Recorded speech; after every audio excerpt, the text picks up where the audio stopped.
Hello there. The year is 19 BBY, the closing years of the Clone Wars, and we pan in on the planet of Ilum, the frozen wasteland. Not much, not much, but a spaceport and a Jedi temple. We we come in and we see four people standing at the mouth of a cave. We see two taller individuals. One is a, a Rhodian male, the other a human female.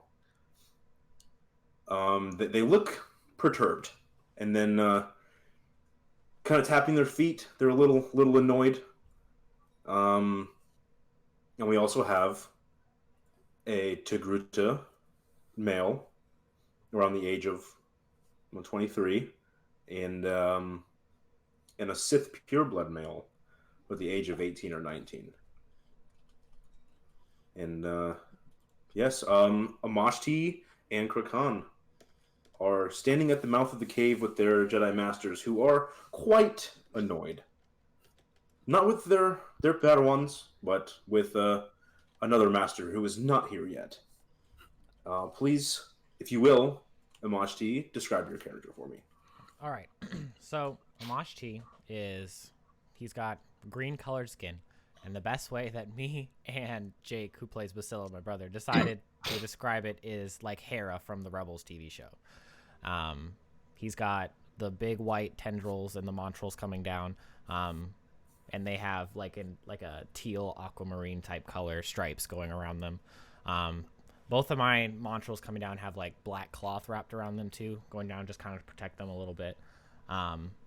He's wearing like a grayish, like the Jedi robes grayish, and then the armor that they usually wore in the Clone Wars. On his forearms, very noticeably, are their clone trooper like gauntlets protecting his forearms. They don't look like the Jedi ones. They look actually like clone trooper gauntlets. And then I think he wears, especially with how cold it is here, he wears a Jedi poncho, like what Qui-Gon wears, but it's a deep gray and has like blue stripes going across it. And I think that's about it for what he looks like. Most of his robes are a very, very dark gray or black color. Sweet. Krakan, please give me a description of yourself. Yeah, so Craig Khan, he's completely red. His skin is all red, with like orange, like almost glowing eyes. He's very like built, like muscular looking. He has little like not tentacles, more like just like spikes that sit on his like jawbone, Mm-hmm. and then right behind his cheekbone that just protrude out a little bit. And he's wearing a little bit like heavier armor than Amash T. That's more like towards like a white off white, and he's also wearing a cloak with his hood up that is white. All white. You could disappear really easily. Right? The, Here we can. no Sounds cover like planet. advantage to stealth checks.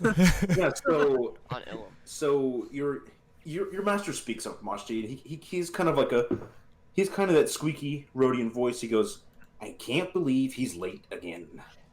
And what's up? No, I was gonna say I don't really know why you're surprised. Kaz is always late for everything.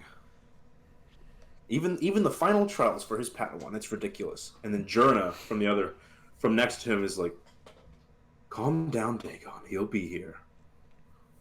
So what are you guys? What are you, Krakan and Amashti? You guys like talking about your what could happen? You know what kind of trials do you think this is? I think Craig Khan is very like nervous. Like he wants to like prove Kind that of he's like ready. you got like your leg tapping, kind of your hand Yeah, might be like- shaking a little bit, you kind of fidgeting a little, you know. little just like nervous ticks. Like you can see him like tapping each finger, just like Yeah, Amashti, can you roll a perception check for me? Yeah.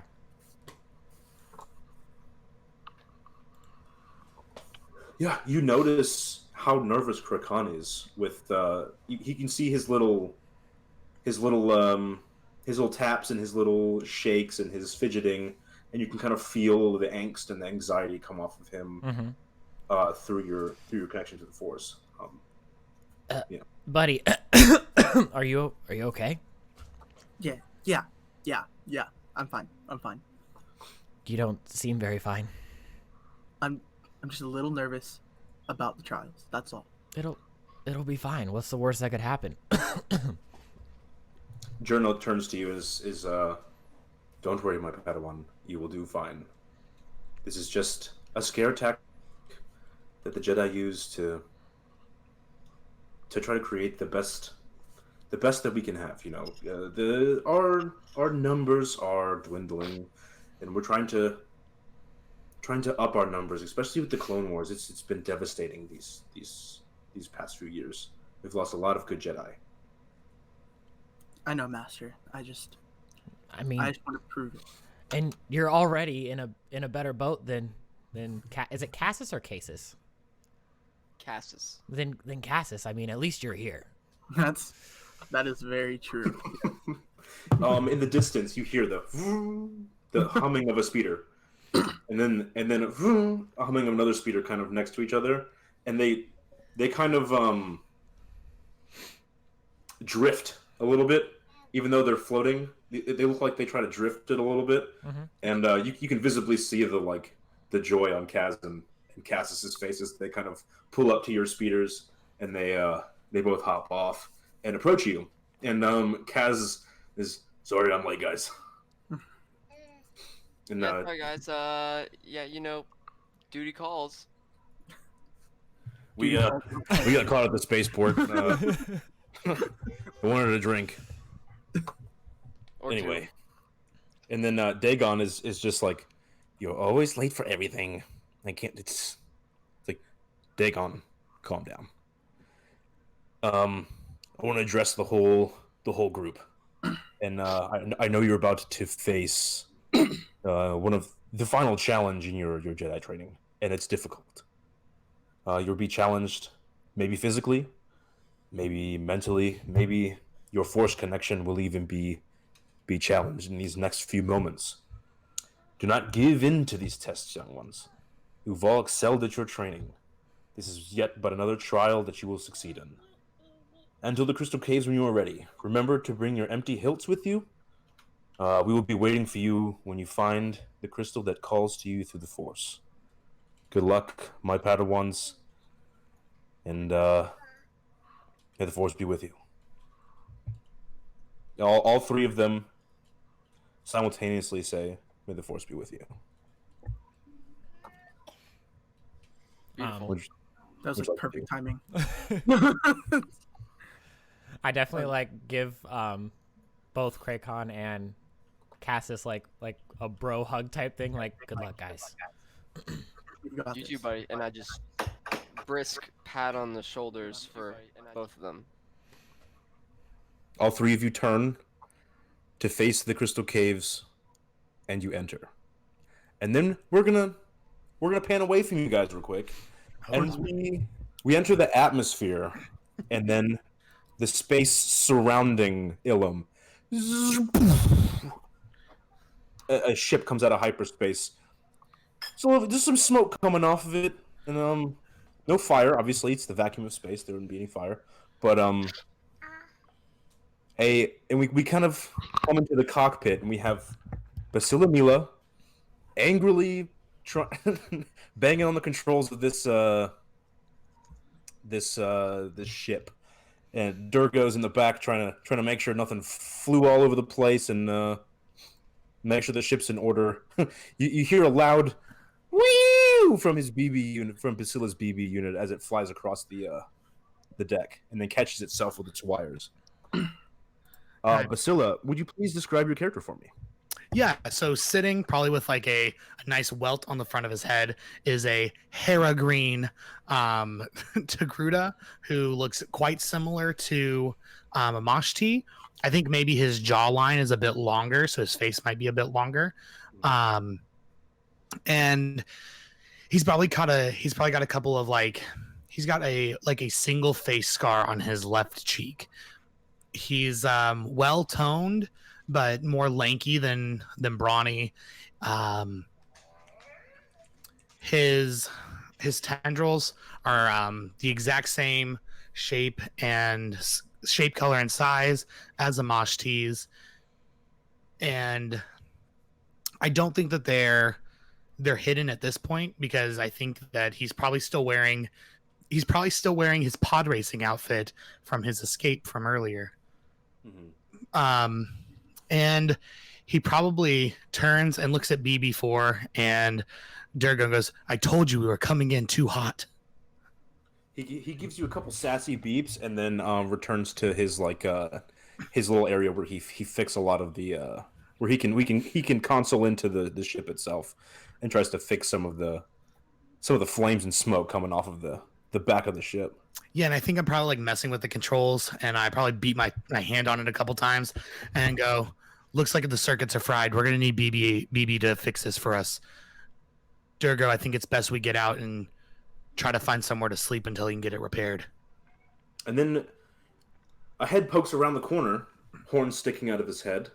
Durgo, please give me a description of your character. Durgo is a 6'2", 250-pound monster.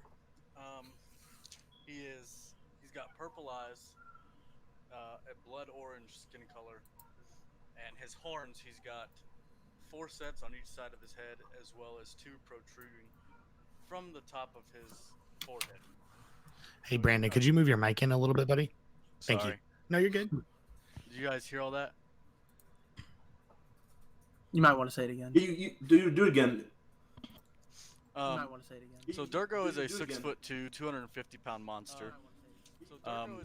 He has purple eyes, blood orange skin color, 4 sets of horns on each side of his head, and 2 protruding from his forehead as well. The ones on the side of his head probably go about 3 inches or so. The ones on the front of his head go at about 4 inches, giving him a definitely meanish look, even though he's a gentle soul that means business. But someone you don't want to cross, but someone that will really give you like a hug when you need it, kind of thing. He'll sit down and cut an apple and give you some life advice. Yeah, he's that wise old guy. Yeah. So what do you say when you poke your head around the corner? Like, I thought you could fly this damn thing. We were supposed to get out of there safe and clean. I go, "Yeah, safe and clean. Had someone gotten us the money when they were supposed to." Like, hey, this was your plan, man. No, this was our plan. Don't put it on me. BB, are you done fixing yet? You get some more sassy beeps, and then it rolls in a confirmation beep. And I probably like tap onto things, and maybe things start to like light up a bit. And I go, like, "Okay, I think we can sleep in here at least for the night. We should be able to stay warm." You get a communication request over your holonet. Yeah, I go, yeah, I don't know if this is gonna go well, and I go ahead and turn it on. Hello, this is the Ilum Spaceport. Please transfer your transponder codes, and we will direct you to a docking bay where you can land. I probably push the button. I look at Durgo and go, "Yeah, we kind of already landed," and let go of the comlink. Wait, did you guys crash into the planet? I thought that's what you said, that we had crashed into it. No, you just came out of hyperspace above the planet, like into its orbit. Yeah. Oh, got it. Okay. I look to Durgo then, and I turn around and go, you got any codes? Anything that'll work?" I just look at him, so I go, "Try 1, 2, 3, 4, 5. And I go, 1, 2, 3, 4, 5. Sir, before you send me fake codes, I just want to let you know that when you bought the ship or won the ship or however you came across it, you were given transponder codes that would align with who you are, what you are, and where the ship was built. That's all I need, and I will gladly land you at our wonderful spaceport here on Ilum." I probably start like looking around, and there's probably like some stupid sun visor right above me with like an index card with all the information. And I probably look at him and go, "You gotta be shitting me." You could have checked the glove box. Yeah, and so I look at it and I go, I hit the comlink and go, What if I can't read the language it's written in? Well, lucky for you, all transponder codes are written in Galactic Basic. Please transmit your transponder codes right now. He flips the index card over and goes, "Oh, I found the translation. Hold on." And he probably just gives you like whatever numbers are on there. It's probably like 69, 69, LOL. Here you go. And he goes, "All right, where would you like us to dock at?" And he lets go. So it takes a minute, and for your transponder system, and then his voice comes back on the radio. Thank you. Please land at docking bay 3, port 1. All right, and he says, "Will do." And he like probably starts like turning the ship to where it needs to go, and he sets down the ship nicely. Waits for. I'm sure there's some type of like crew that comes out to meet him. Yeah, there's a decent crew. It's like 2 or 3 guys that come out and like they start hooking up your ship, assessing damages and fuel levels and stuff. Yeah, and I think I probably go, "All right, Durgo, here's the plan. Let's hide everything that we can, and we'll go from there." And so we probably spend some time like cleaning up the ship so it looks nice and clean. And I tell BB, I look at BB4 and go, "Don't let anyone take anything off the ship. You know the signal." And I like grab like a comm link in my hand and I put it into my pocket. BB gives you an acknowledging beep, and then he's like, "Yep." Your landing bay, like the door to your ship, opens, and you're I guess we'll call it a gangplank. I don't know what the hell to call it. Comes down. Mm-hmm. So that whole nonsense. And the docking master is standing at the bottom of the gangplank. And I probably look at him and go, "How you doing, sir?" Good. What you need? You told me to park the ship here. Oh, that wasn't me. That was flight control. I'm the dock master. I take care of refueling, repairs on ships, whether you need them or not, which you clearly do. I can see the fire spitting out of your ship. Yeah, I think the gangplank, he probably has to get Durgo to like jump on it to get it released. Like, it could obviously use some WD-40. Kind of like hey, I thought you were supposed to fix this kind of thing. Yeah. And he goes, he probably like starts around. He's like, "The gangplank's messed up. The fuel's leaking. I'm pretty sure that I didn't know that." I was like, "Did you know the gasoline can actually get to the front of the ship? I didn't know that was a thing. That needs fixed." And like, he probably just starts rambling. Oh, yeah. Mm-hmm. He just nods and is yep. Ain't supposed to be there. Nope, that's not supposed to be in the front of your ship. No, sir. But yeah, we can get that all fixed up. It shouldn't take too long. We got all the parts here, and maybe a few hours. Yeah. He probably looks at him and goes, "That's fine. We can make do of that." Expensive either, sir. It'll be around 200, 300 credits, I think. He goes, "I can do that." Sweet. Thank you. There is a cantina. There's some decent food and drink for you if you want to just hang out there for a while. Pay no attention to the fancy monks with the laser swords and the Republic clone troopers out here. We don't get them out here much, but sometimes there's an influx of them, and right now there's quite a few. So just ignore them. They won't do too much to you. They won't leave you alone usually. And yeah, he probably looks at Durgo and goes, "Great." I just shrug. I'm like, "Oh well, it's fine. I'm fine." I don't understand what the issue is. They're not here for you. They're here for there's what a handful of Jedi here right now, I think. I think when you say handful of Jedi, a bit of like worry comes to his face, but he tries to like cover it up. All right. Anyway, yeah, you just make your way down there. It's a few blocks north of here. And the neon sign should be very welcoming for you. He goes, great. We'll go get some food and drink then. Cool. All right. We'll get to work on your ship. He goes, thanks, I appreciate it. All right. So you guys start walking toward this bar, and we pull back away from the two of you, and we come into the three Padawans entering the Crystal Caves. All right, so Tyler, Rakan, you feel this like tugging. It's not crazy powerful, but you can feel it kind of like beckoning almost.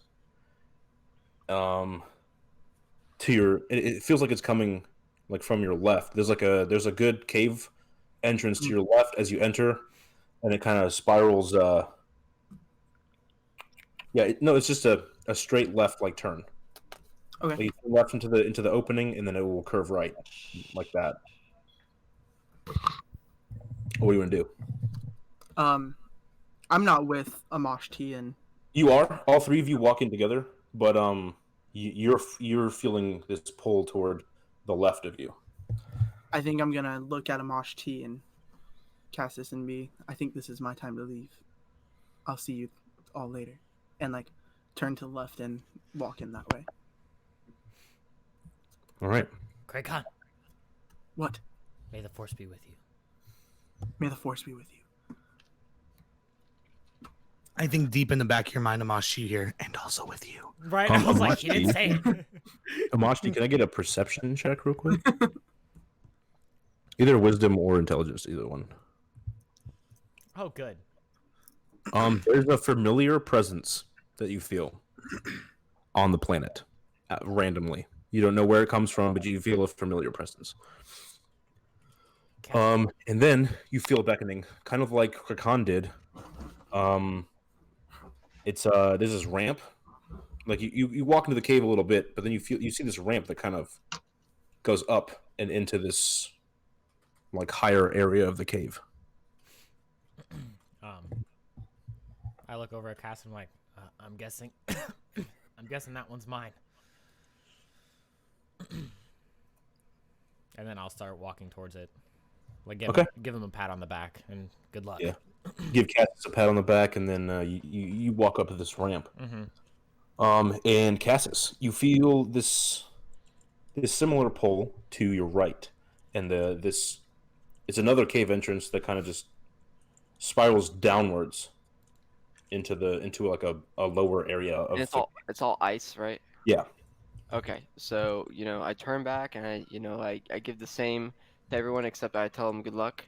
And then, I start heading my way down the spiral all right. ramp. Cool. You all go your respective ways, and we'll come back to Tyler. So you kind of walk down this this pathway for a while, and then you are in pitch black darkness.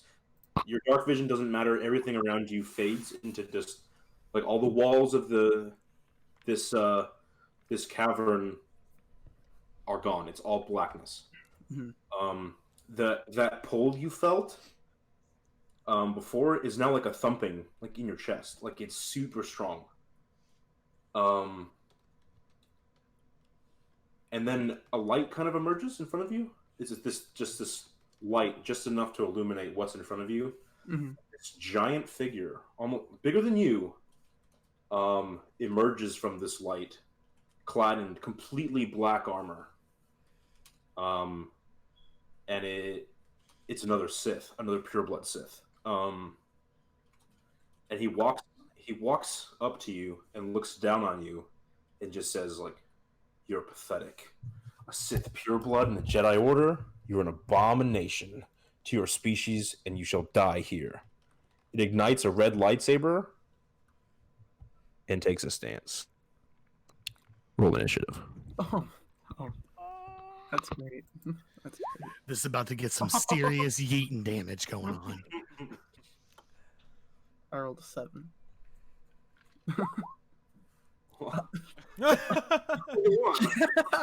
Look how they massacred my boy.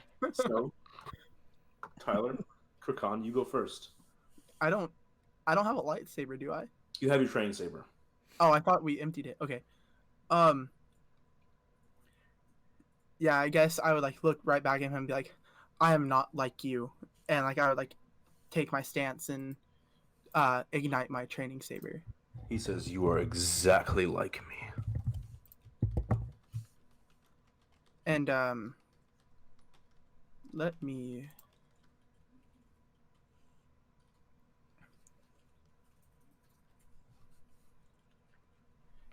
So he's like right in front of me, right? Yeah, he just takes like a Form 7 stance. All right, let me get my stance that I'm gonna take. I have to find the link.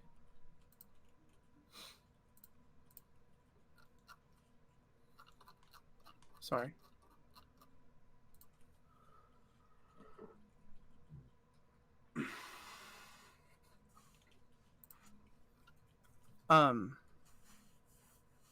I'm going to take Form 1. Okay. That sheet show. Yes. Nice. Oh, look at that! Right outside my head. And I'm gonna go ahead and swing my lightsaber at him. Okay.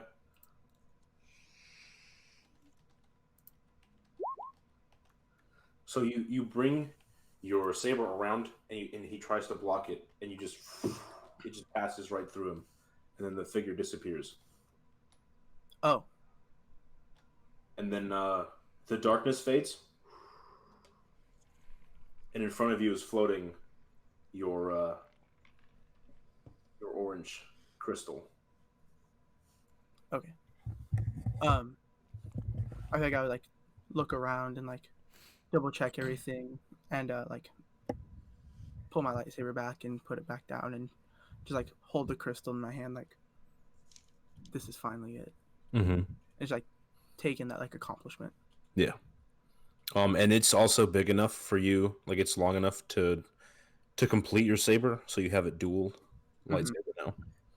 Awesome. So you take a few minutes and you kind of pull apart your saber with the Force, and you replace this training crystal with the new crystal in both spots, and then put it back together. And now the newly formed double bladed lightsaber is sitting in your palms.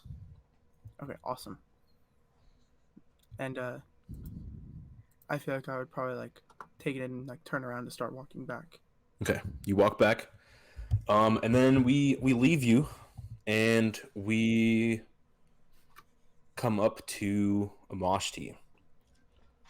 As you make your way up the ramp, it's like a frozen precipice. It's kind of like a giant ledge, and below you is this like pool of icy cold water. Yeah. The force kind of, it's the same thumping feeling that you were feeling earlier in like a pull, but it's much stronger here, but it's in the water. Definitely out loud. I look over the ledge and I'm like, you like. All right. Good stuff. Okay, we are back and we are good to go. So Amashti dives into this icy cold water. Make a survival check for me. Yay.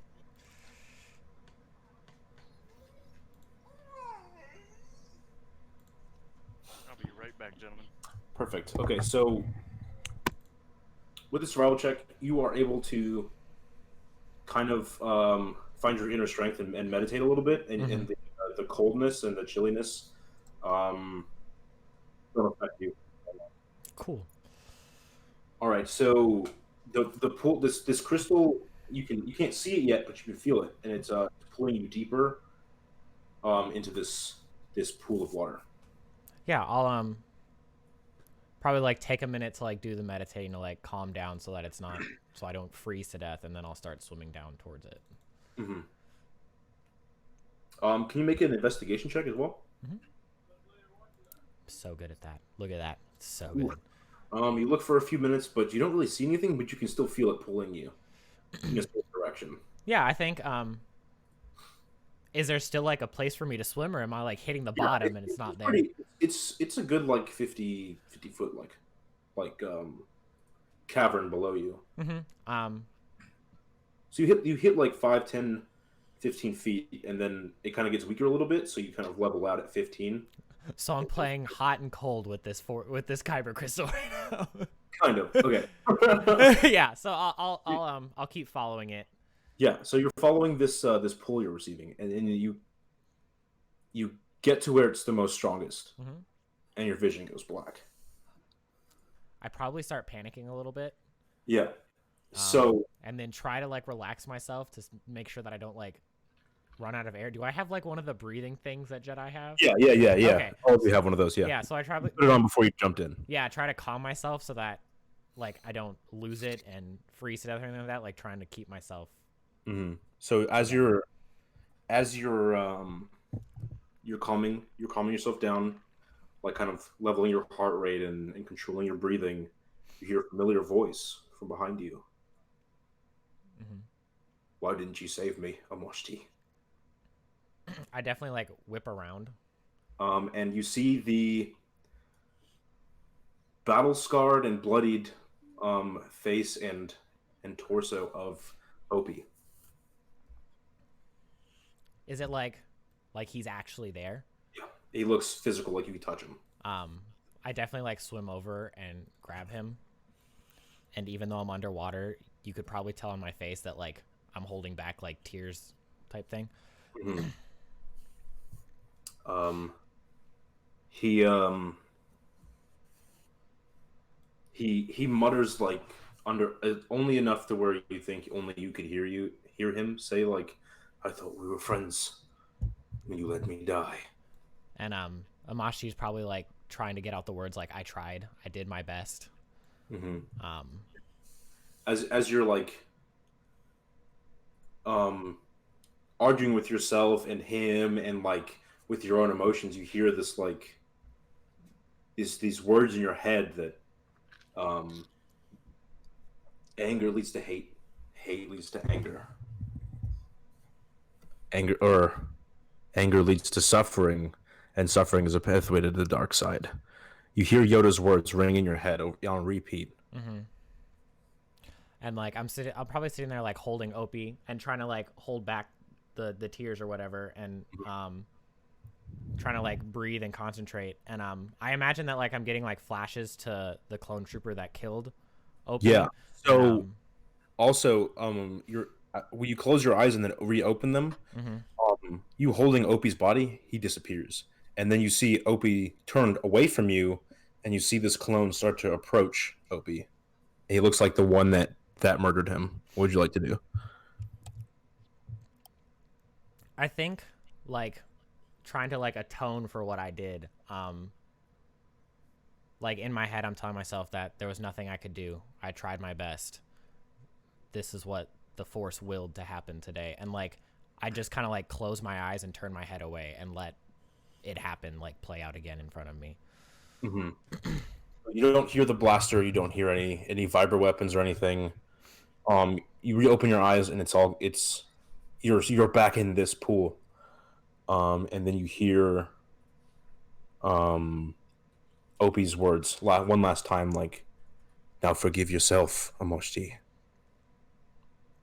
And then you turn around and the purple crystal is floating directly in front of you. I try to like contain myself again and push back the tears, and I grab onto it and I probably try to swim for the surface as quickly as possible, because like I probably have lost a lot of like focus that was keeping me alive while I was down here. Oh yeah. Your heart rate kind of jumps. Like once this like vision fades, you're like kind of shaking and yeah, definitely. You might start to feel the coldness back kind of seep into your bones a little bit. Yeah, definitely. And I'll like swim for the top, and when I break the surface and everything, I'll take out the breathing apparatus and take like a huge breath, and I think like I just look down at the crystal in my hand and then like say like I'm sorry, Opie. You hear no response. And then I'll climb. Do I have to like climb back up the cliff to back to where my stuff is? Yeah, but I'm not gonna make you roll. Okay, for it. yeah, I'll climb back up and There's enough handholds and it's not that high, so it's just yeah, and try to like dry myself off as best as I can, that type of thing. Put back on my clothes that I have, and then I'd take out. I have 2 lightsabers. Mhm. They're both Shoto lightsabers, just mechanic wise they had to be, and they're like clipped to my lower back. So I pull them both out, and when you look at them, you notice that they're very like crude. They almost look like ship parts almost, and I'll like take them apart and put the crystals in. And probably ignite both of them and like spin them around a couple times to make sure that they work and everything. flourishes just to kind of feel the new weight of them or Yeah. whatnot. Yeah. Okay, cool. You now have your new lightsaber. Cool. What would you like to do now? You've completed your.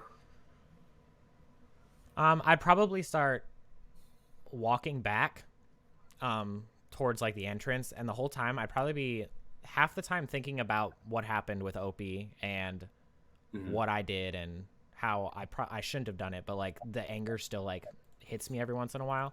And then the other half of the time I'm probably trying to figure out what is connecting me to this planet right now, that you were mentioning before, and why I feel that connection right now. Yeah. And I think just for like roleplay purposes, when I was like making my lightsaber with the hilts, like what they are made out of, I probably felt it a little bit stronger when I was holding my hilts and stuff like that. For sure. When you were kind of spinning your new lightsabers around and you could feel that connection through what the lightsaber is made of, you were like, yeah, and that's weird. Like, I know that person, but I can't place that feeling. Like where it's been so long, like I don't know what that is. Like, but it's familiar and it's calming. Like you can it's a good thing and not a bad thing. Yeah, so I think the whole time walking back, my mind's just like racing, trying to get my thoughts under control before I get back to my master. Yeah. All right. So as Amashti heads back down the ramp and back to the mouth of the cave, we come to Cassis. Now, Cassis descends into a dark crystal cavern. For a while, it feels like forever. You come to a chasm. So you have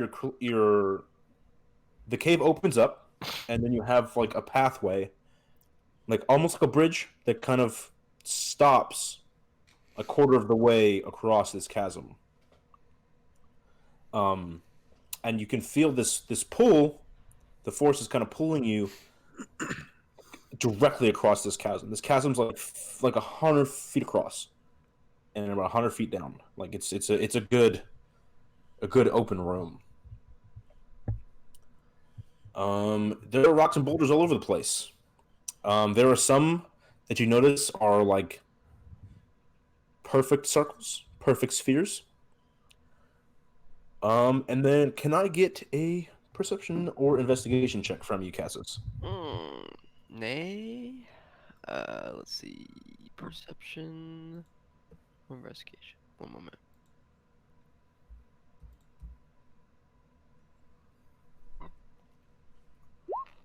Excuse me.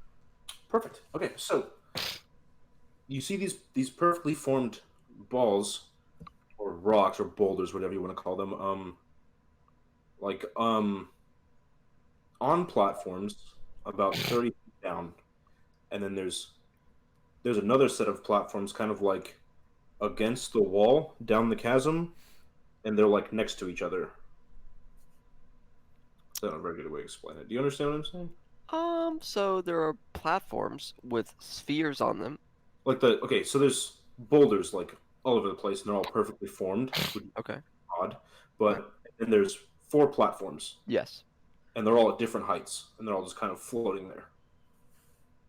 Okay, they're just floating in midair. Platforms are floating, and then you have the stationary boulders. And then are they at different heights? Yeah, the boulders are all over the place. No, I mean the platforms are at different heights. Yes. And are they at the height of the bridge? A couple of them are below the bridge. Like how far are they in distance between? Can they be moved around? No, they're pretty stationary. They've kind of got their own like grav well thing. Okay. If you look all the way down, there's like a grav well that kind of keeps them where they are. Okay. So and are they all in line like with my path? Yeah, they're all in front of you.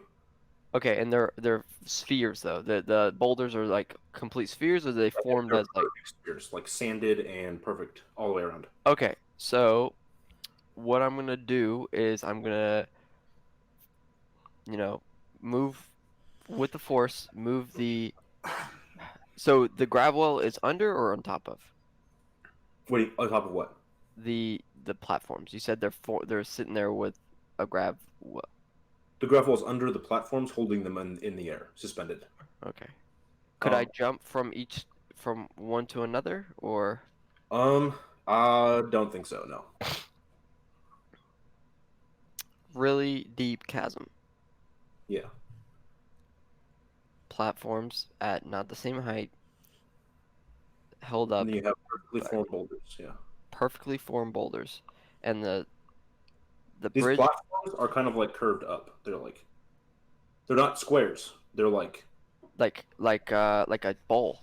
like you know in Jedi Fallen Order, the Yeah, puzzle. I The haven't puzzle. played I haven't played Fallen Order. Okay, well, there's like it's like a round divot in each of these platforms. Okay, like a dish, Yeah. like it's cupped. Mm-hmm. Yeah, exactly. Okay, so what I'm gonna do I need you to sound this out for me because obviously I can't see which one is. So I need you to be able to tell me like, hey, oh yeah, that looks like you would be able to, jump onto it or to it from a certain. Is that good? Is that all right? Are you trying to jump to them? No. So like, and there's space in between each other, correct? Yeah, So but they're not like. I'm lift up one of the boulders. Mhm. So pretty much this whole process is going to be me lifting a boulder up and putting them in a dish until they're all level with each other, so they look like I could jump from. Okay, so you kind of you close your eyes and you lift one of the boulders and you place it onto one of these cupped dish platforms. Yes. You hear a click when you set it down, and then two like 25 foot in length. You hear this grumble, and then it comes all the way up, and now the bridge is longer. And so then I put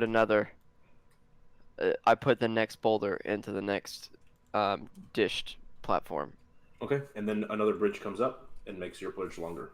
Okay, so I go to the first extension, right? Mhm. And then I take the next boulder and put it Mhm. into the next platform. All right, another bridge comes up, and then there's about a 25-foot gap in between that last bridge section and The platform. the other side of the castle. Yeah. Okay, and then I take the last, fill the last platform with the next boulder. All right, and then a final platform raises up. Okay, and then I quickly run across and get to the other side. Yep. And you're across, and then Alright. there is embedded in the ice, kind of sticking out, is a yellow kyber crystal. And so then I go over there, and can this ice be melted? Oh yeah. Okay, well I guess it just doesn't matter. I'm just gonna grab it and just yank it out. All right. Can I get a strength check? Great. I think your strength is really good, isn't it?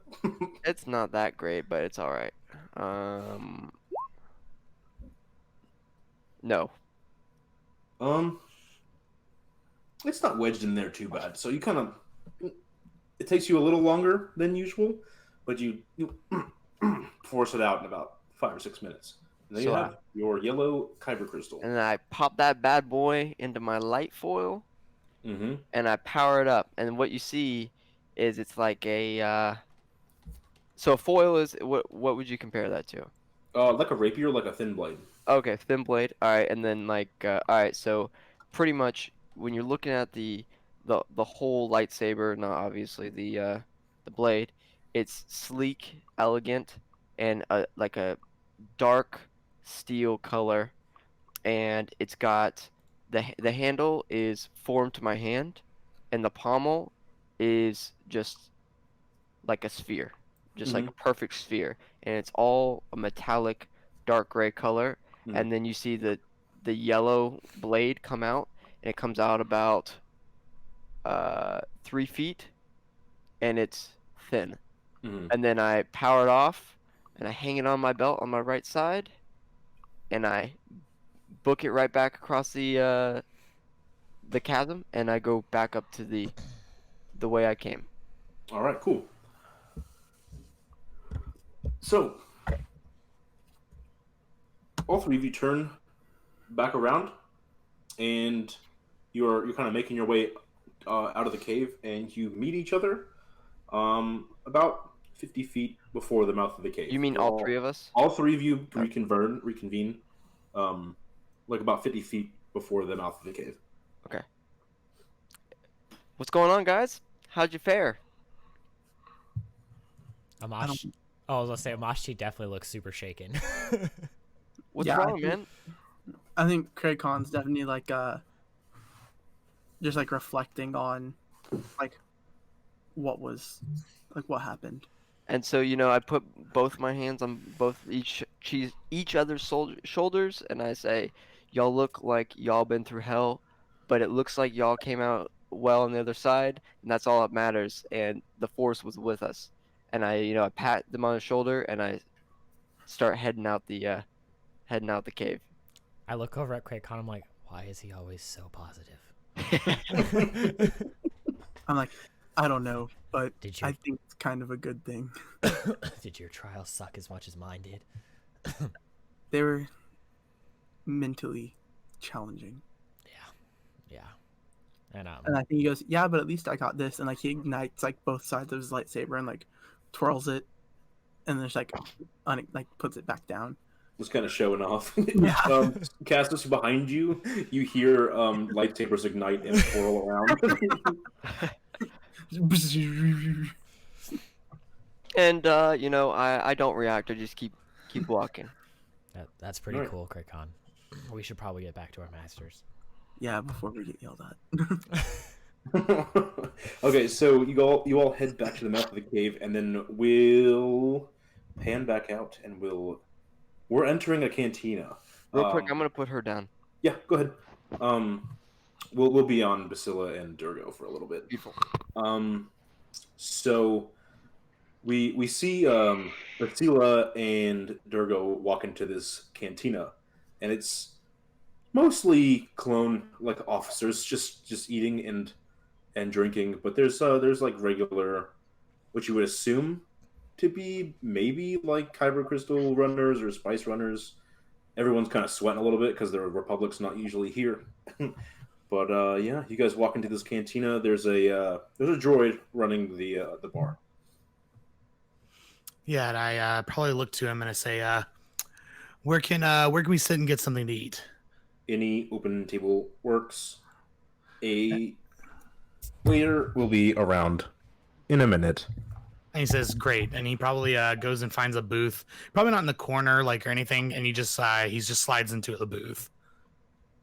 All right. Yep. I'm just gonna go sit down with Basila. Alrighty. You guys sit down. What do you guys talk about? I probably look at him and I go, I'm fucking hungry. And I go, honestly, I can't believe we're here. like you're telling me I didn't think we were gonna make it out of there. And I was like, but it's all good. We're here. I don't know why. I just feel like I have this weird feeling about this place. Me too. I don't know if we've gotten off scot-free here. I just look around. I probably look around and scan the room and go, it's probably all the clones just have us a little psyched. I don't think we should have any problems here. He probably just makes like a quick glance and he goes, when do you think that waitress is gonna get here?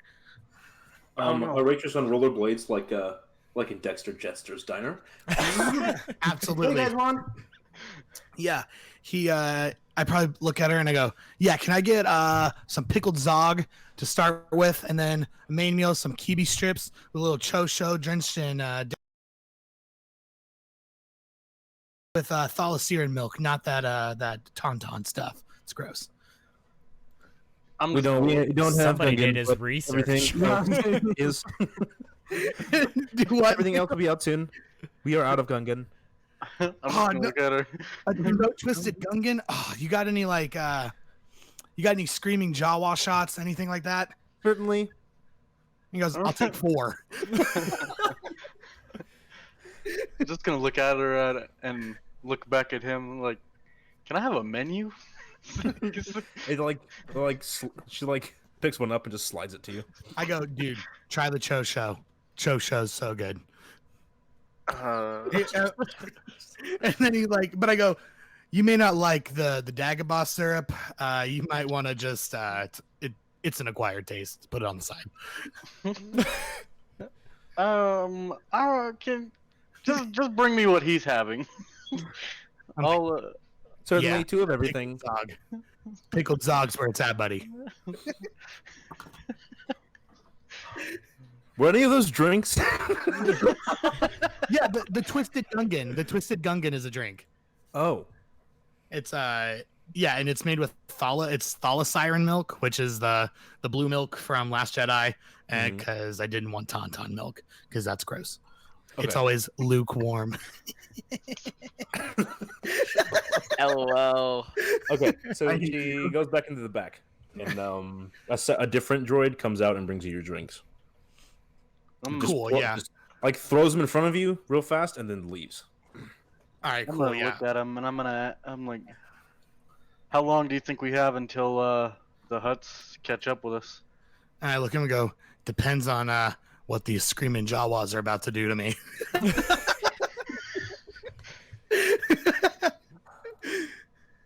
He said, if your silence will be a problem, I can make sure we take care of that. No, it's not the silence. It's the alcohol, buddy. But I probably take a shot, and I start. We haven't gotten our food yet, so I'll probably take a shot, and probably just kind of scan the room for maybe like a bounty hunter, someone that might be looking for us. Mm-hmm. Okay, yeah, make a would it be investigation? I think so. Yeah. Or Question. perception. Does that put us out with the Bounty Hunter Guild completely? No, No? Okay. the bounty So, hunter guild is completely separate from the hut. 13. Oh, we gotta get the virtual dice rolling. So you scan the room. You don't see anyone with lots of guns or lots of armaments of any kind. You catch the eye of a long-haired human male. He's kind of got his it's long black hair in a ponytail, and he's got a blaster on his hip, but he doesn't look like he's a bounty hunter. And he kind of catches your eye, and then what do you do? Probably I want to make a motion slide one of the screaming Jawas to Durgo, but with a subtle hint point back at him. Like offering him the drink? I hand him the drink, but as I drop the drink down, I'd use my index finger to point back towards the long-haired human. Okay, he stands up and he gets the hint and comes and slides into the booth next to Durgo. Sure. What's up, guys? He's What What are you out here hiding for? I said, I'm not hiding. I'm just waiting on my kibi strips. You hear from the back in a sassy voice, just right away, sir. Well, you sure look like you're running from something. I'm running spice, and I got some bounty hunters and huts on my tail, and so I'm laying low in the outer regions, the unknown regions. Just I got a lot of merchandise, but I don't want to bother anybody. I'd probably look at Durgo. I'd probably look at this guy because they're sitting side by side and go, "That sucks, man." Like, You're not I'm- the- And I definitely go, "Glad I'm not getting hunted by the Huts." let's go. Like that's a damn shame. Hopefully, you can get that sorted out. He kind of gets like he's got like a bracer with kind of like it looks like a computer almost, not Mhm. like but it's got like its own like graphic user interface on his arm, and he kind of gets a ping and he goes, "Who's Basilim?" It kind of looks like you. I go, "It's my brother. We're twins." Damn. Don't worry, my friend. Don't worry, my friend. I am not a bounty hunter. He goes, I that's don't care. good. That's good." I mean, I wouldn't tell my brother. I wouldn't even know how to get in touch with him anyways. Oh, It yeah. doesn't matter. Oh, there's the Brock fellow one that looks like you. Like Those are his- hefty His bounties. his name is Gerdo. you do know all Zabrak have horns and tattoos, right? Wait, are you calling me racist? That If is the what- shoe like, fits. How telling you, I dare had you? Plenty of Twi'leks in my day. Oh my god. Do you say Twi'leks? Yeah. I go, "You're an idiot." I was like, Hey, I don't claim to judge what people do at bathhouses. It's like, so All you're the saying, clones kind of like give you guys a weird look and then just go back to whatever they're doing. I kind of look around and see if anybody else is looking at their wrist pad. No Yeah. one else gets like a ping. He's just kind of like he's in on the holonet. He's like hacked into the holonet. So it's I kind of like, probably make a move for my blaster in my hand. just kind of like a subtle move and then like to like touch it. Kind Yeah, of unbuckle it yeah. a little bit. Yeah, we're going Han Solo on this bad boy. All right, he doesn't notice. He's Cool. he's just kind of talking about his spice running and then his days in the Twi'lek bathhouses and what it's how Mos Espa is a better city than Mos Eisley. I just asked him why he's on the run from the Huts. What did he do to the Huts? Oh, they don't really like it when you kill their bodyguards. So I probably look at Durgo. I don't know about that. Just to you know, murder? Those are pretty hefty sums. What'd you guys do? Hefty, what? I'm What? sorry. Those are pretty hefty bounties. What'd you guys do? We told you that's not us. I told you I don't. Where are those kiwi strips? Finally, the droid comes out and gives you all your food. All right, he's like, I think like he goes straight for the pickled dog. It's probably like slightly slimy and like a bluish green color, and he just drops one right in his mouth. And he goes, so, he's like, "Sorry, I don't like to talk with my mouth full." Just Those are keeps acquired eating. taste. Uh, And I look at Durgo and go, "Hey, Cho into sauce. Do it." I'm just gonna start picking through this food and eating whatever looks the most edible. Do it. Do it. Well, you're from Dathomir. So from You've been my bitten before. understanding, when I was looking stuff up, Cho looks like a Chinese pork dumpling, but it has like some weird like Star Wars meat in it.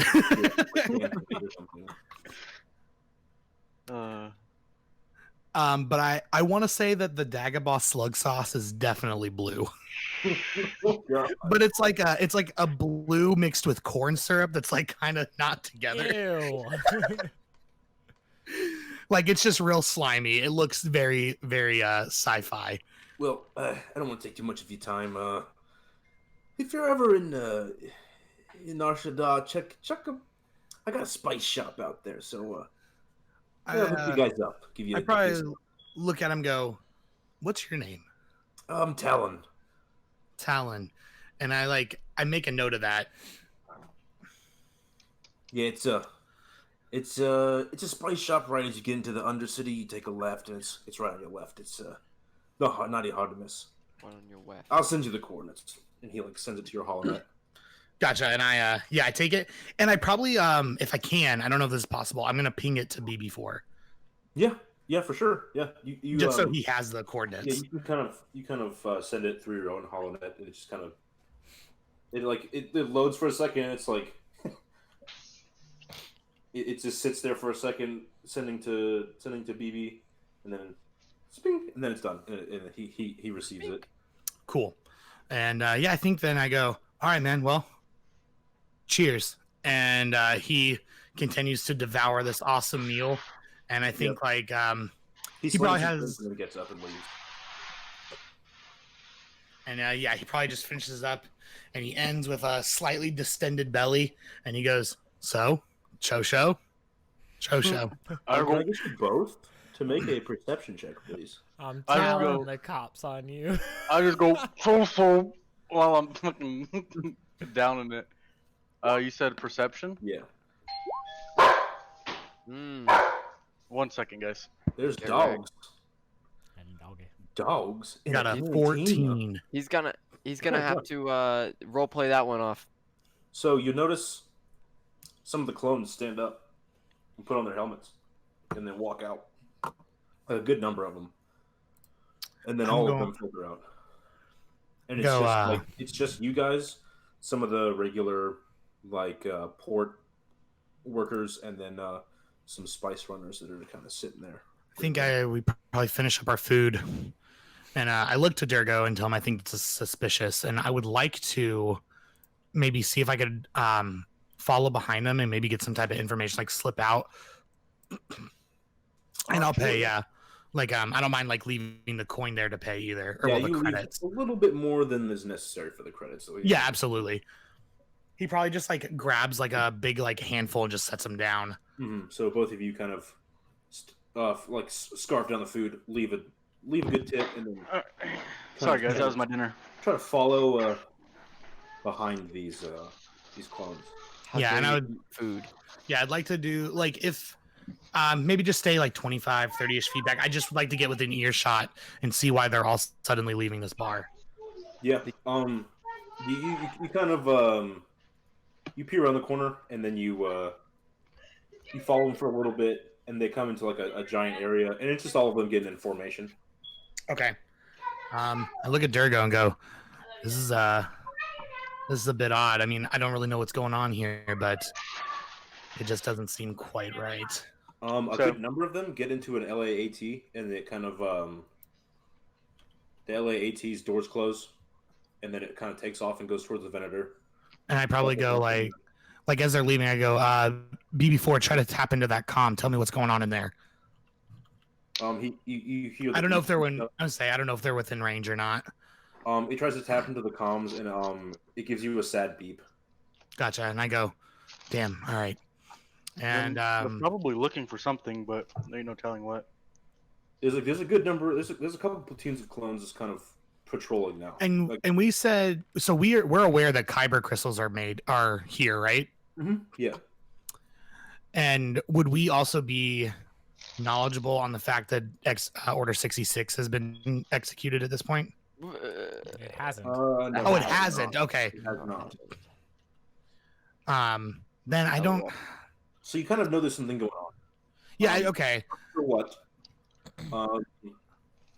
There's no one really around that you could ask, and then Oh shit! they're patrolling. So Did you just figure out what's going on right now, James? Oh me. that is where we come back to the Padawans leaving the Crystal Cave. We just see. You all meet up with your Jedi masters, and they're interested.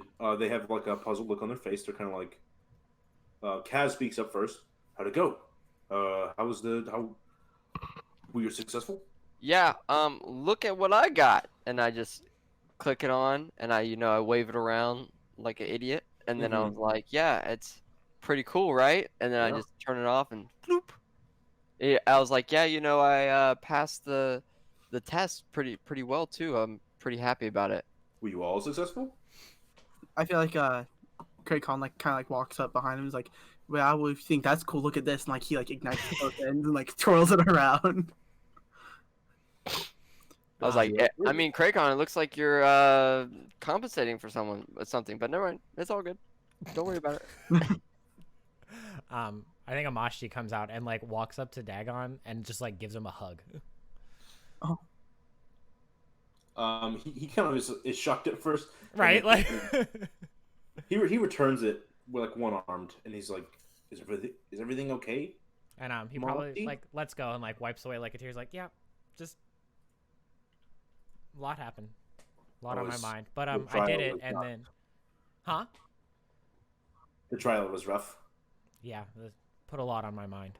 Hmm.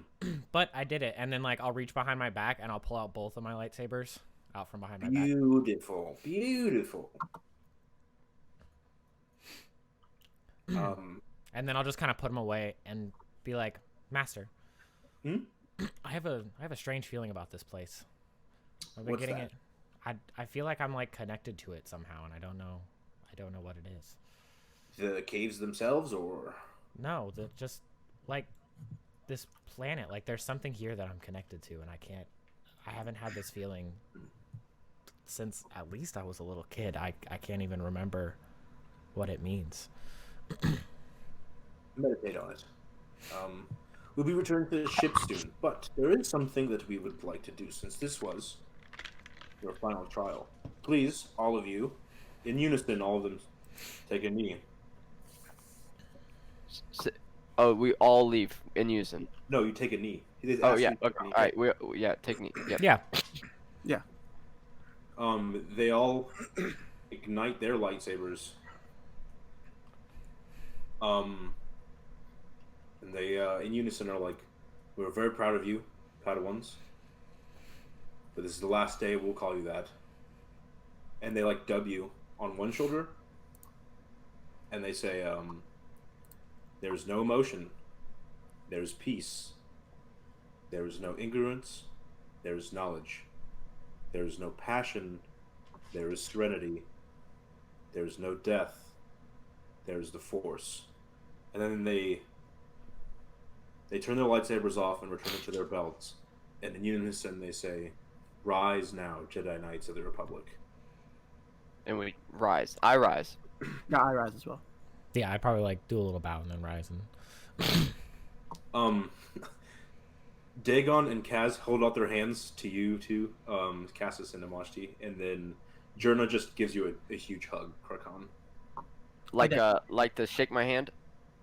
Yeah, Okay, and then yeah, I reciprocate the gesture, and I yeah. So firm you also handshake. reciprocate, Amashti, what was that? you also reciprocate the handshake. Yeah. Mm-hmm. Okay, so in the middle of this handshake, they kind of their grips tighten, and you see their faces kind of wince, and they just kind of like they tense up.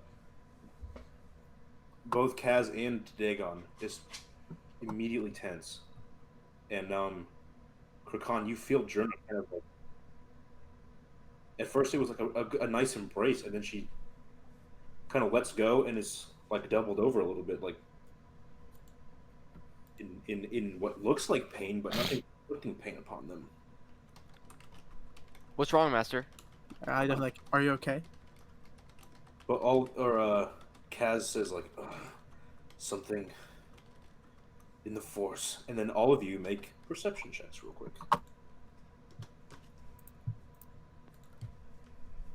Perception. Oh yay. Wow, those are really good. We're so good. Up. Oh, Oh, Okay. that was very good. James and Amashti, you don't feel anything. You don't understand what's going on. mm-hmm. But Krakan, after your master says, like, there's a tear, something's wrong, and you feel this immense, just like pain in the center of your chest. It's almost like doubling. You're just like it's not coming from anywhere. It's like all around you. You feel like crushed. It's just you can feel screams and pain, and there's like lots of stuff just flashing through in your mind across your face, and you're just like, how do you feel? Like, I think Craig Khan, like, he like looks at Jerna and like, is everything okay? And like immediately afterward, like he just like clutches his chest and just like almost like recedes like in, just like feeling like the pain, and like he's not sure like what this is. He's never felt this feeling before. and like it's almost like trying to like hold back tears with like this like wave of emotion that just goes over him with it.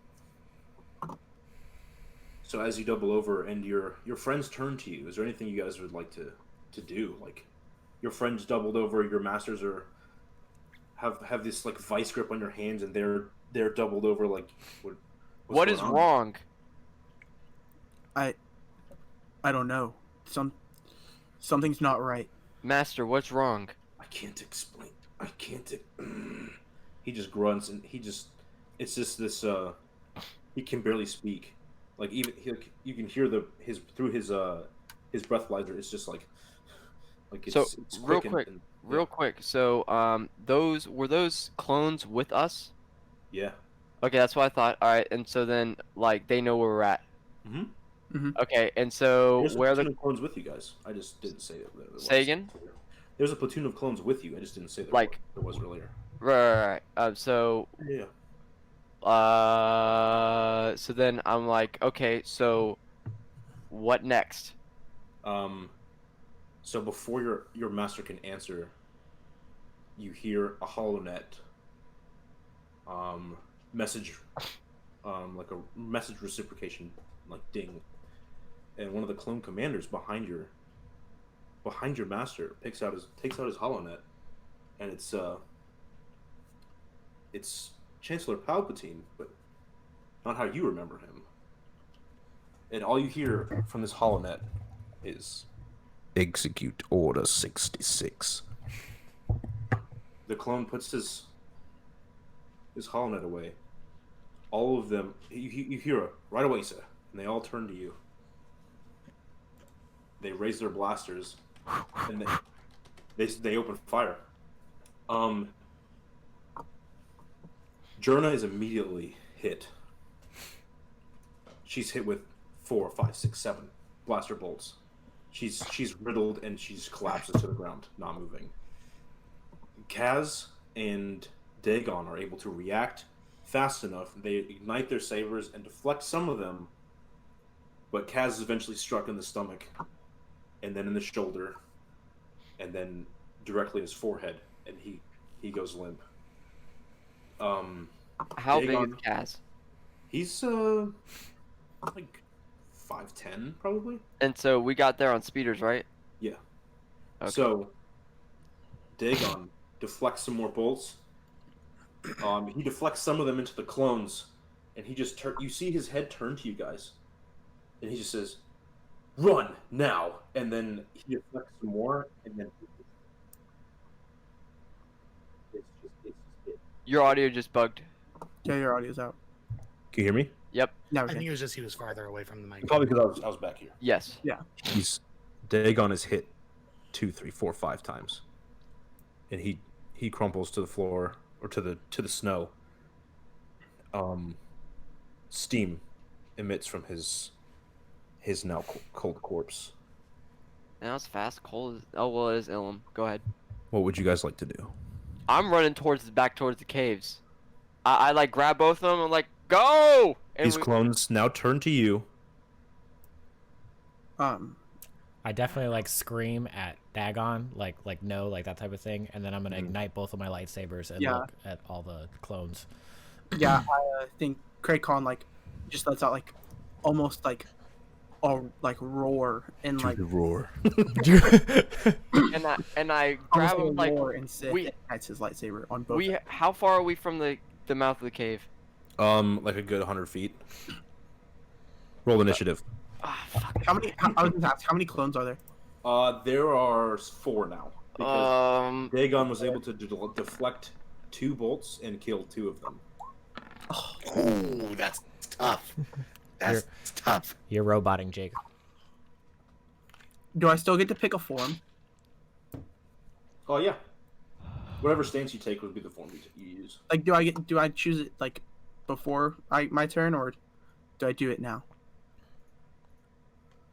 Do now. Okay. I'm doing form 3, Soresu. Okay.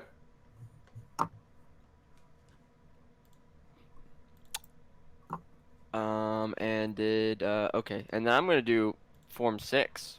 I'm still roboting. Yes. I'm doing form 6, Niemann, Okay. or Nyman, whatever, however you like to pronounce it. I'm taking form 1. Shisho. Shicho. Shisho. How about now? Still roboting. Kraykon's about to get some dark side points here. Mosh T's probably too. Like I literally said, like while we were talking about this, if something happens to Jerna, it's gonna be a deep. Journal was killed immediately. Yeah. So, Amashti, what you doing? There are 4 clones.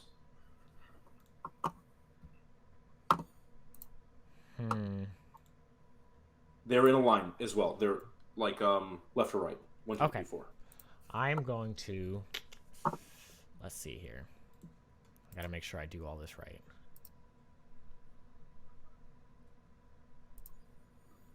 Okay, I am going to take my first lightsaber and I'm gonna throw it at one of them. Okay. And I'm gonna use force throw. All right. So you're gonna use a. Okay. Cool.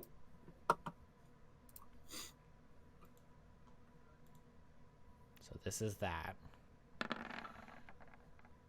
I'm guessing an 8 doesn't hit. That does not hit. So your saber whirls around his head and then comes back to you and you grab it. Yeah, and I think like when I throw it, I start running at the same one that I threw it to. Mm-hmm. So like when it comes back, I'm gonna catch it and then I'm gonna take a swing with my second one once I'm like. Yeah, cool. Yeah, I'm close enough to get within melee range, right? Oh yeah. Okay. They were within like 20 feet. Okay, yeah. So then I'm gonna take a swing with my other one on that one. Yeah, that hits. Bush out. 5. Okay. Oh, are there no modifiers to the damage? When it's on your offhand, it isn't. Oh, that was your offhand. Okay. Yeah. And that's my turn. How do I explain this cinematically without? Because he has decent amount of hit points. It's like. You're like, he just got annihilated with a lightsaber and he's still alive. I like to think about it how they did it in Fallen Order, where like you might just like cut them more than like stab through them. Yeah, so you make a good like gash in his leg. It doesn't cut all the way through, but it does leave a good burn mark, like on his through his armor and into his thigh. Cool. And yeah, that's my turn. So. Cool. So Cassis, what would you like to do?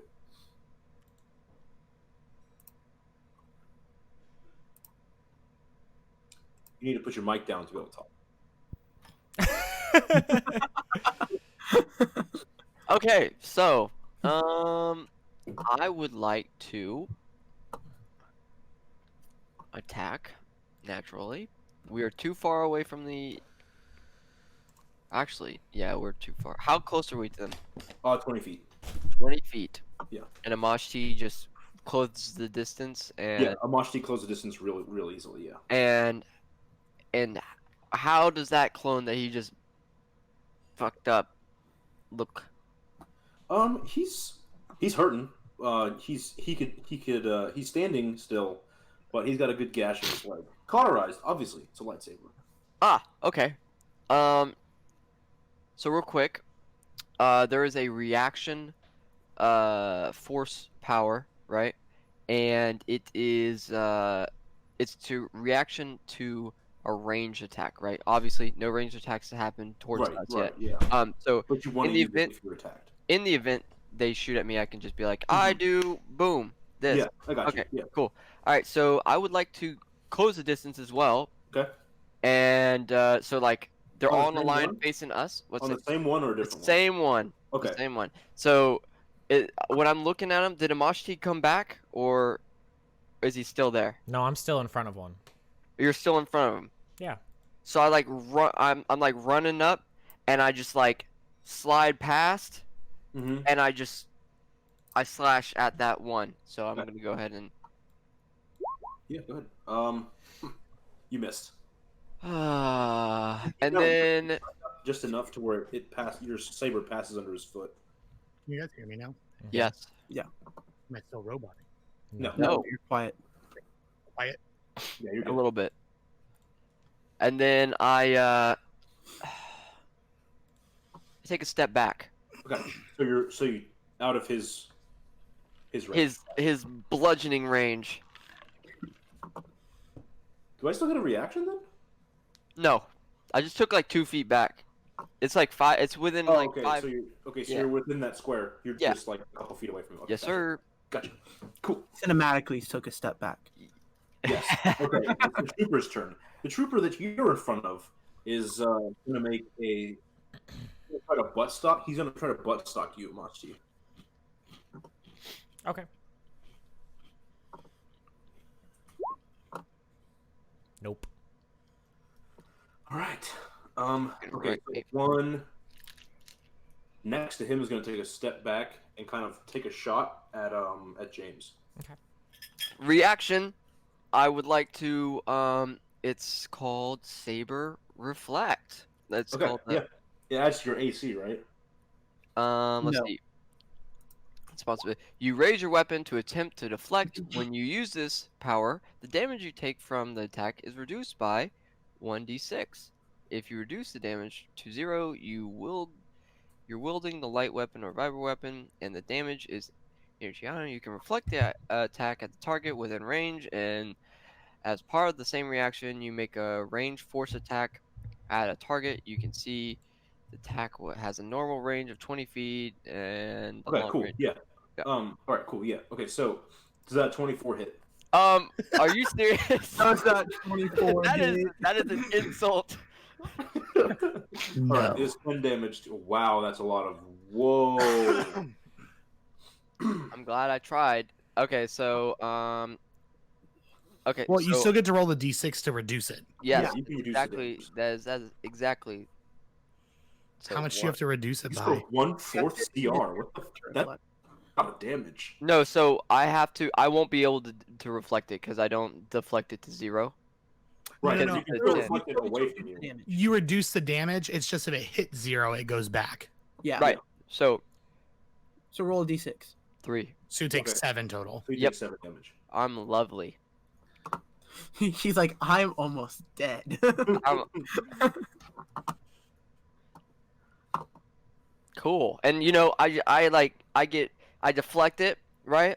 And like when I deflect it, it's just a little short, right? Yeah, So it it just clips like you a little bit. it clips my arm, and I'm like, oh, and obviously, it's cauterized because an energy wound, right? Yeah, So I'm yeah. just like, that fucking sucks. And I That fucking hurts like a lot. look back, and I'm like, I like look at Amashi. I was like, I'm about to get this fucker. And then that's All right, one of them is going to shoot at Krakan, um, and the other one is going to shoot at Amashti. Oh, that's not the right. That's not the right. There it is. Does it Yeah. 18? Yeah. Yeah. Okay. 9. Oh my god. wait, did the attack not hit me? No, it was a 7. Oh, it's up there. Okay. These dudes do a ridiculous amount of damage. Amashti is down.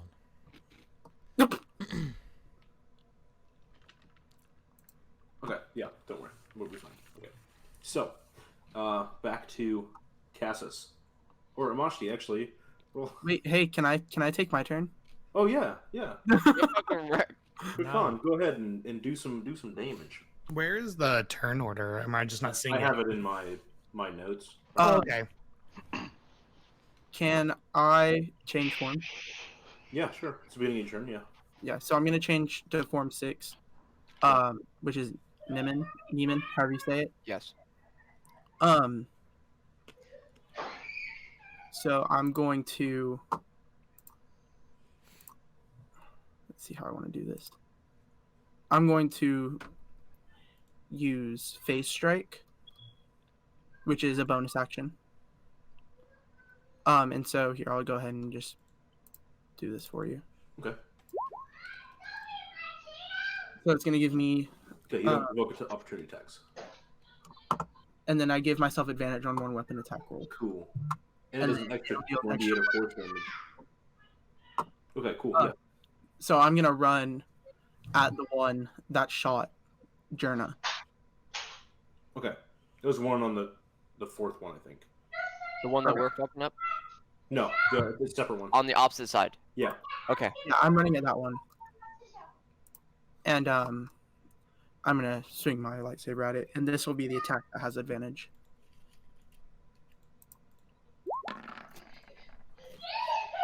Yeah, that'll hit. Yeah. Mm. So it'll do 8 8. plus 7 more.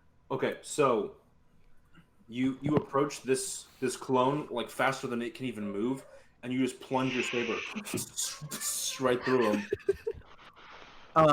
And then he goes dead. He's dead. I want to go over to. So my movement speed increases by 30 more feet with this. Yeah, I see that. Yeah. I'm gonna move to the one that took down a Mosh T, and I want to use the other side of my lightsaber. Okay. Yeah, do it. Now that one is without proficiencies, correct? Mhm. So I'll just roll a d20. Or do I get plus? I don't get any pluses. You get proficiency. You don't get You get your proficiency, like not- your dex or strength or anything added to it. It's just the proficiency. So the commands roll d20 plus 2. Plus 2. Yeah.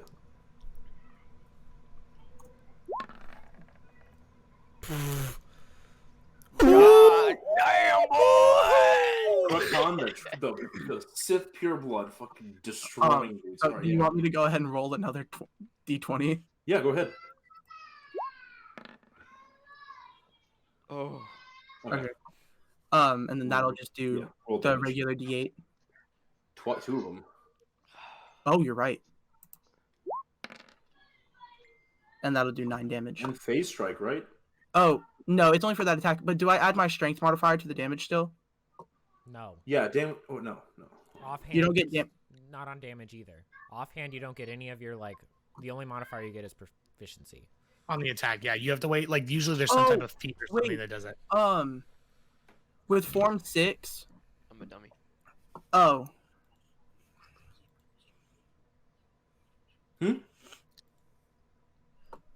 Sorry, I thought that I got plus 2 bonus damage, but I didn't use a force power. Okay. Well, I did, You but it would have phase been strike. yeah. So I would have done 2 more to that first clone Yeah, but is it for the whole turn? Until the end, before the end of your next turn. before the end of your Till next. the end of that turn. Yeah, so you get 2 additional damage to the 9-year-olds. You do 11. So I do 11 then.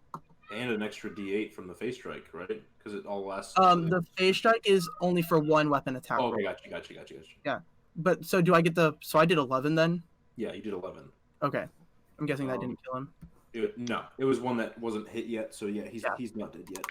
But you put a hole in his like abdomen though. Okay. Fast, like you move fast as lightning. Like these clones had no idea what just happened to them. Okay. So Do I have like? Do you think I have like any movement left? yeah, I would say you have like 10 feet of movement left. I said then I want to move about 10 feet back from him. Okay. Fucking screeching. All right. So Amashti, make a death saving throw. If I lose a character on the first session, I'm gonna be so sad. Oh, that's a save. That's a save. That's good. Okay. Cass, it's your turn. Okay. I mean, somebody had to do the damage. All right. So 1 dead, 2 dead, or 1 dead, 2 wounded. 2 wounded, 1 dead. One One alive. completely unscathed. All right. Yeah. So I'm going to try again for the guy that I Yeah. went for the first time. Mhm.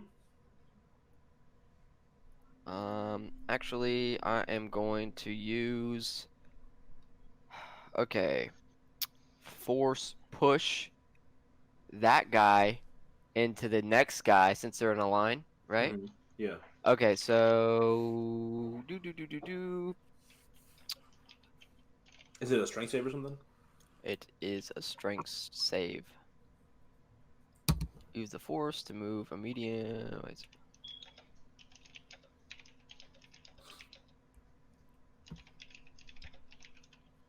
It's such a long description. Oh my god. Yep, target must make a strength saving throw. An object automatically fails the saving throw. On a failed save, the creature or the object moves a number of feet in a direction of your choice based on its size. Mhm. Tiny creature. Okay, this guy would probably be like what? A small creature, right? No, he'd be a medium-sized. Medium-sized creature. Okay. Can be moved up to 5 feet. If at the end this movement the creature strikes another object, or they both take 1d4 of kinetic damage. Okay. Yeah. So you do the power, and I'll roll one save. That means a 4. So that definitely doesn't save. I'm sure. Okay, and so I throw him into the other guy. And they both take a D4 of kinetic damage. Yes. Okay, yeah, roll that. Okay. So 2. Oh god. 2d4. Yeah.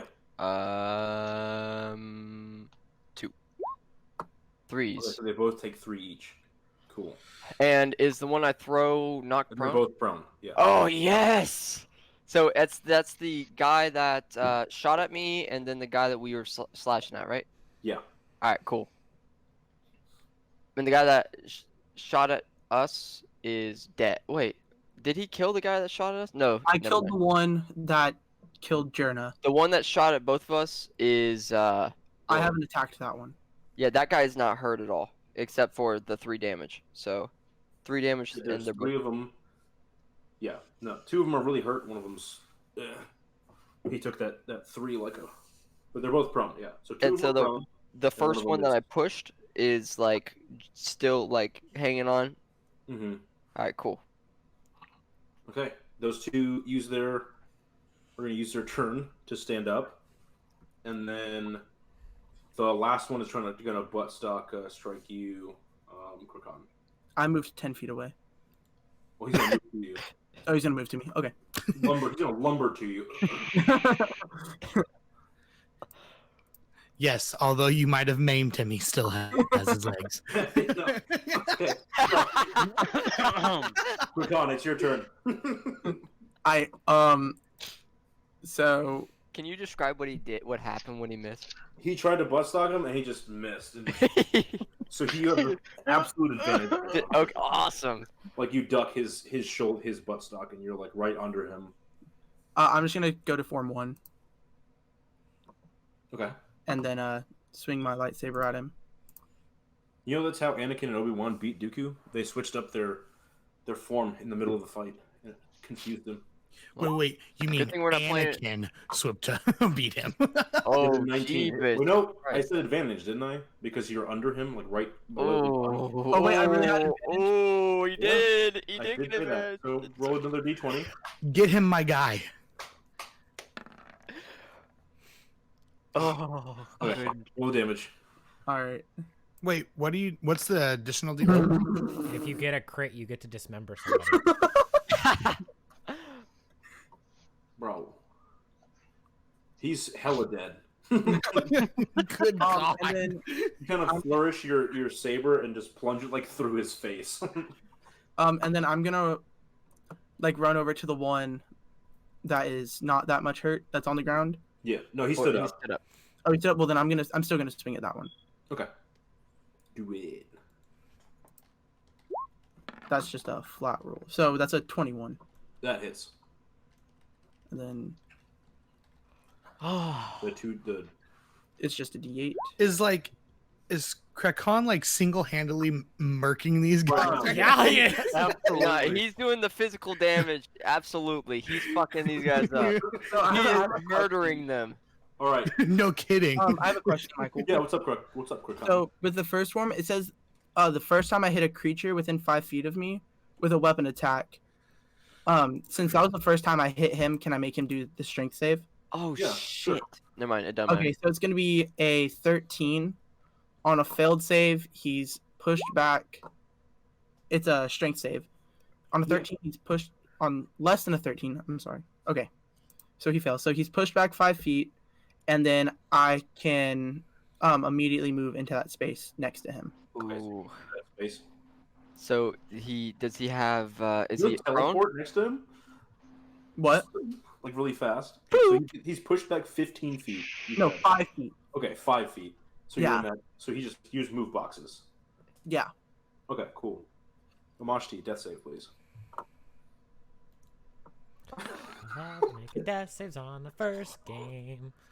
He's 1-1. He's 1-1. All right, Cass, This isn't even the first game. This is session 0. All right, so the I guy. could use some of those healing powers. I know one of I'm you gonna look at took. faces and be like, "Go help Mosh-Chi. I can handle this." Dicks. Cassis just like Sitting here doing he rolls nothing. over because he just rolls over because he's slightly less dead than the Mach Team right now. No, I'm not fucked up. I just was just like woof, and I just threw him across the fucking room. That's great. And- Can you whoosh and give me some healing? Yeah, well, it takes a full action, and if I don't take the action to kill the guy, he's gonna kill me, and then he's gonna kill you. Take another full action to heal me. Thank you. Yeah, because if he rolls a nat 1, he dies. Just heal him. I'll handle the clones. Okay, I got it. What that happened in session 0? Huh? Huh? Just do what you want to do, Cassis. Do you better. I'm not gonna let Sorry. Monkey die in the first fucking episode. Yeah. So touchy touch. Can you not call Dude it over here. touchy touch? Share the guy. Dude, you just. It's gonna be touchy touch from now on. Wait a second. Wait 1 second before we finish this up. Oh God, What's happening? I don't. I don't know what he's doing. I'm Oh scared. no. What is he doing? I don't know which chat he's putting it in. I'm scared. Nice. Oh my god. God damn it. You know, I'm honestly okay with. So I touchy touch a Moshti. I'm like, get the fuck up. Please. It's time to stop sucking. All right, so And then Cassis runs over I and- do a sidestep behind him. Are Cassis and Amash T just gonna sit there and force heal each other while Crickon kills them all so he can come heal them properly? He doesn't have any hit force healing. I do have healing from my class. Okay, go ahead. Is Moshti's turn? Or he just did death it's the saving? trooper's No, it's a- turn. It's the clone's turn. God um, damn it. One of them, they're gonna try to just Attack butt me. stock you since you're so close to them. They're gonna try and touchy touch me? Two Up, of up. them. Okay, so Either of those hit do either of them hit? on Krakan. Oh, on me? Yeah. The 15 hits. Yes. Okay.